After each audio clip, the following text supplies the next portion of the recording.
রান্না করতে করতে তোমাদের একটা গল্প বলি। আজকে যেটা বানাচ্ছি সেটা হচ্ছে মথুরার কেক।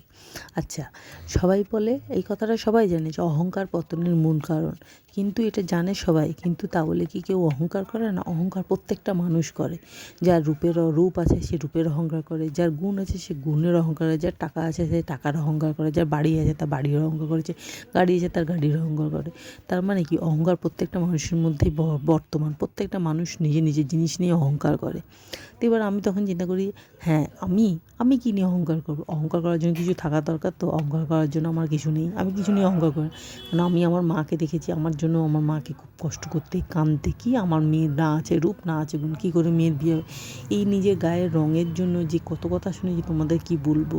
গায়ের রঙ কালো, দেখতে খারাপ দেখতে। একটা মেয়ের যখন রঙ ভগবান দেয়, তাকে, মানুষটাকে ভগবান তৈরি করে, তার রঙ ভগবান দেয়, কিন্তু সেই রঙটা আমি মনে করি যখন সে রঙটা দিয়েছে, তাহলে তাকে যত্ন করা আর তাকে সম্মান করা আমাদের দায়িত্ব।